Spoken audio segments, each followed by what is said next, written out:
Hello, everyone. Welcome to Chasing a Murder. And today we're going to go over a story that I think that we really need to go over.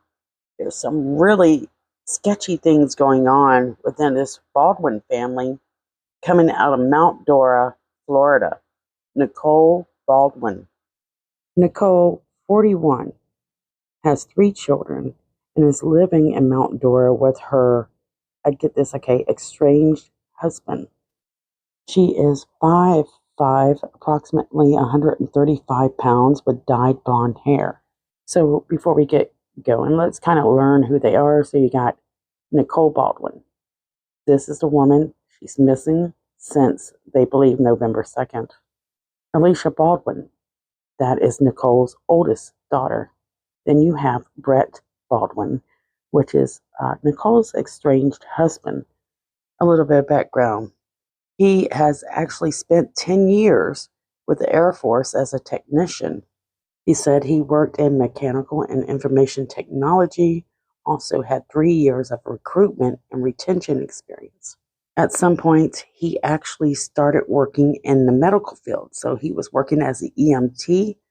It says on his LinkedIn account that he worked at the Lake Technical Center, which was located in Lake County, Florida. So he said he was an EMT paramedic. But in 2019, Brett and his family took on a different direction, at least for their financial gain. Brett and his wife at the time, Nicole Baldwin, they opened up what they call a virtual reality arcade lounge. That opened up around February 2019. And of course, COVID hit soon after that.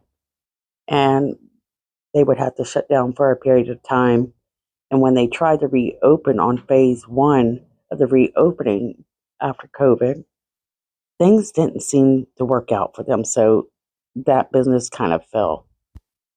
They're separated, but they remain to live in the same household together and raise their kids together. It isn't long and Nicole starts dating. She begins dating a guy by the name of Matt. We'll go into more details on that shortly. But she dates this guy while living with her husband in the same house for 2 to 3 years. Now let's go ahead and start into the story. So it's November 2nd of 2023. And Nicole's oldest daughter, Alicia, just had her birthday, her 20th birthday, in fact. According to the Mount Dora police, they said that the 41-year-old mother was last seen at her home, while their family's home, on Strathmore Circle off of County Road 44, the Lancaster subdivision of Mount Dora. According to Alicia, the day that they believe that her mother goes missing, which was November 2nd, 2023, she says that night was just like any night at their home. It was the night after they celebrated Alicia's 20th birthday. She said, when I last saw her, she was in my brother's room with my brother. It was kind of a normal night. There was reports that she was last seen with a nightgown, barefoot. Is that true? Like outside the house or left the house? That I don't want to quote on. I'm not sure exactly who said that, but a nightgown was what we were all saying. We believe she was last there. She was, she was in my brother's room. I'm not saying that that's where she last was, but when I left the house, that's where she was laying, and then she could have walked around. Yes, why was she there? Well, she was upset a little bit. She was upset just because I don't want to go into too much detail, but family stuff. Someone had left a candle on the table and it had set fire, and so, no offense, you know how little kids are. My sister was about to get her phone taken for doing that. That you can set the house on fire, as neighbors. You can almost set you can set the whole neighborhood on fire, if nobody was there to put it out. So it's a very serious thing. I'm sure firefighters would agree with me on that one. Okay, so. It's just the way my mom maybe handled the situation, and I believe Matthew and her were upset with each other. So, with all that being said, that's why I said she maybe could have handled it a little bit better with my sister. But that's why she was in my brother's room, was because we're all very close. Like, for instance, usually if I was probably to stay there that night, she would have been hanging out with me. We talk and watch a movie or something. All right, sorry guys, paused it right there. Probably a terrible pause. But what we learned is there was a lot going on that night. She was upset with her ex-boyfriend, I think it is. She was upset with her middle child.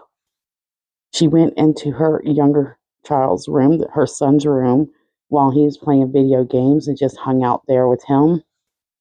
And at some point, Alicia leaves the house. Alicia actually talks to several reporters and shares quite a bit of information, but she doesn't really share where she went for those 2 days that she disappears. She doesn't tell us whether or not she reached out to her mom those 2 days or whether she was concerned. So I'm really interested to know that. There's a lot of the story missing. She says at some point she comes home or about 2 days later. We don't hear much about where the dad is. Is he in the house? We know he's living there, but we don't hear much. We don't hear how she finds out or notices that her mom is missing, but at some point she does. She says that she is the one that actually calls the police. According to Alicia, she said when she went in her mom's room, she discovered her purse, her card, her Apple Watch, several personal belongings that one would take with them if they were to leave the house, at least for an extended period of time. They were lying just inside her room on the floor.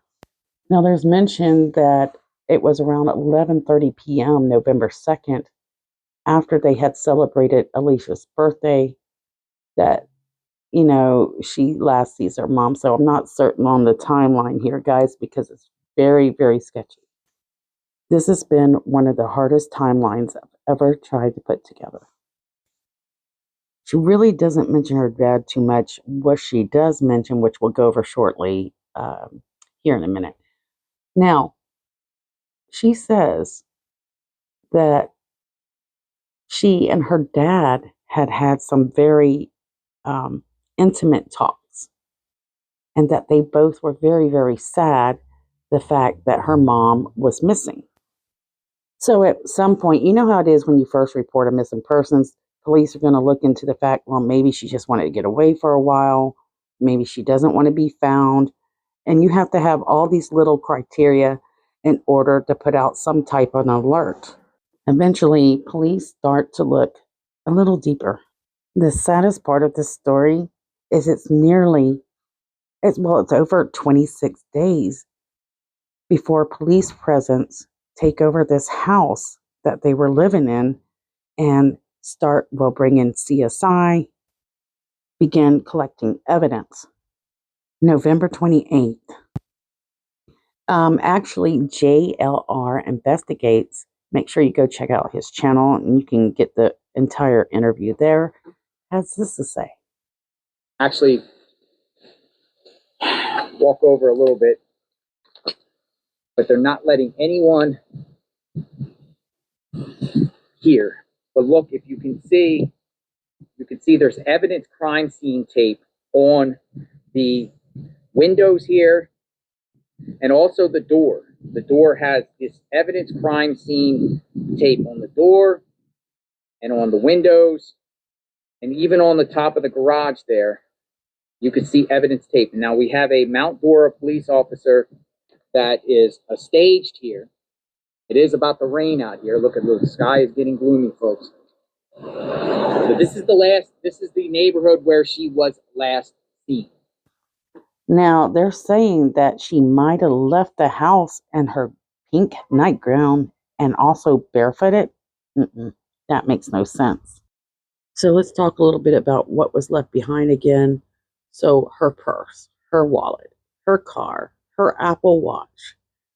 Now that we're talking about the car, let's talk about the fact that her boyfriend or ex-boyfriend had her car during the time that she's missing.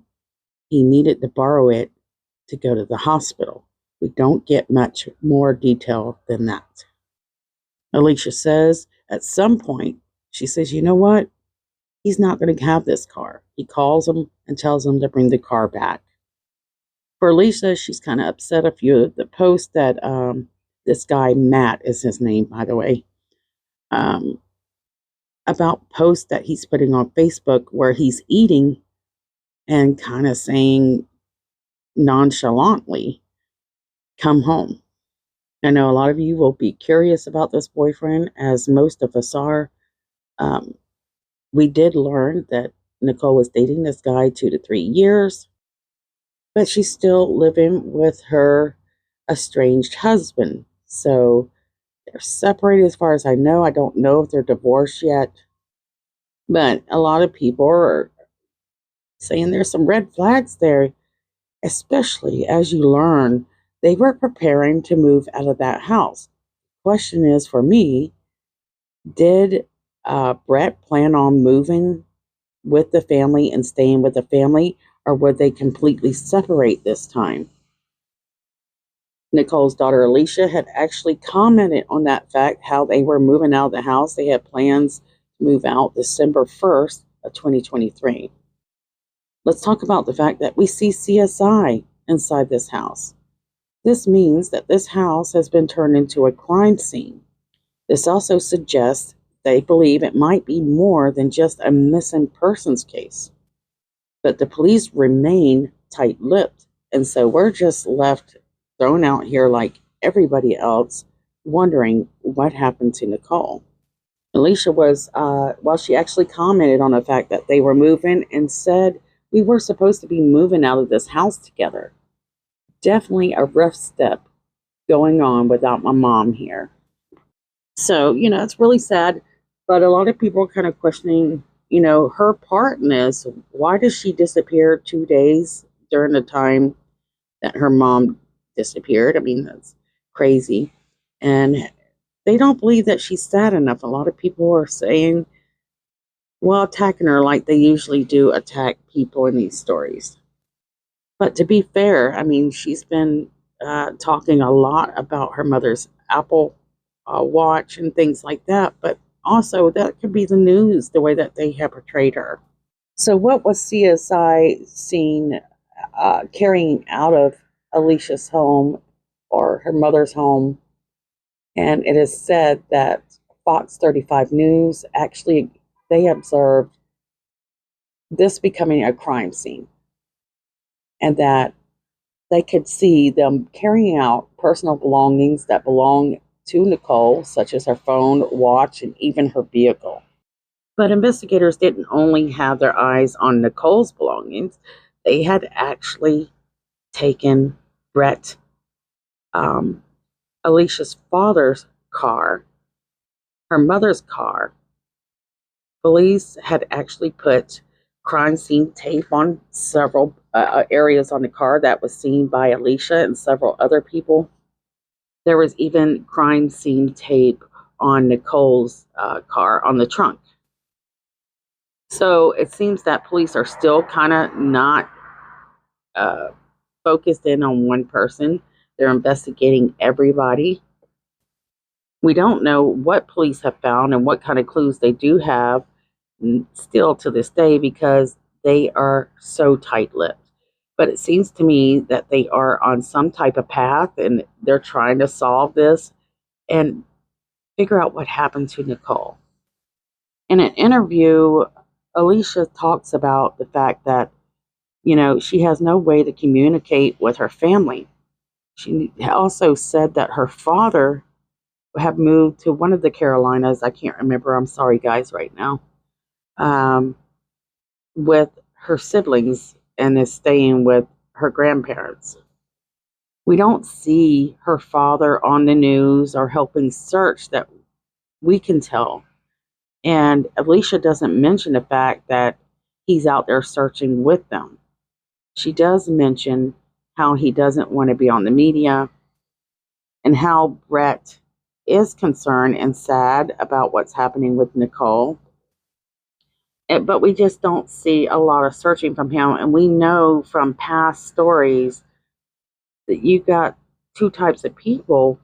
If they're a person of interest or a person that is suspected of being involved in a crime, they'll either try too hard, like Chris Watts, or they'll totally just pull themselves away from the situation altogether. Alicia mentioned the fact that there was a phone bill not being paid. So she had to go and purchase another phone. That was interesting to me. It seems like maybe the father was having some money issues. She mentions also the fact that he wasn't getting paid enough at his job, that he quits his job about, I can't remember exact how many days. I think it's about 5 days after Nicole goes missing. She also mentions that he needs to spend more time with the kids because he's wanted to, but hasn't. So this was a good thing for the kids. It also sounds like that Alicia was living with mom still, and now she's kind of thrown out there to try to fend for herself suddenly. No matter what, it sounds like this case is a little bit complicated. There's a little bit going on around surrounding Nicole, so you can't even really guess. But they still haven't found her. It's been over a month now. I am hoping that they're able to find answers, but the fact that she's not showed up is very concerning. She would not leave her children behind. It sounds that she loves, I mean, what we can tell, that she loves her children very much. She would spend a lot of time with her children, so definitely would not be the type of person to leave her children behind. So hopefully, guys, share her face, share her basic information, her flyer, and see if maybe you have some information that can help Alicia find her mother. Now, she has someone who has, I haven't had time to go over that. Next video I will. Terry, I believe is her name. She has a missing family member, and she's helping Alicia along, leading the searches and raising awareness and vigils and all these things. She has a Facebook group. You can go check that out as well. And I'm so thankful that Alicia has someone like that to help her through this. So we're going to send our prayers and our thoughts out to everyone who is involved with this case and who are helping Alicia. And we hope that you guys find answers and hopefully you get, more of a positive answer and not so much the negative. Alicia wants to hold on to hope, and we're going to hold on to hope with her. Okay, guys, do not forget we have other girls out there that continue to go missing that still don't have answers. People like Dulce, Kiera Coles, and Jasmine Robinson. Thank you so much for your support. I love you guys so much. I have felt fabulous the past few weeks, so I've been trying to enjoy life because, it's been tough for me the past few years. So I'm a little slow getting videos up right now. Thank you so much, guys. Love you, and I'll see you soon.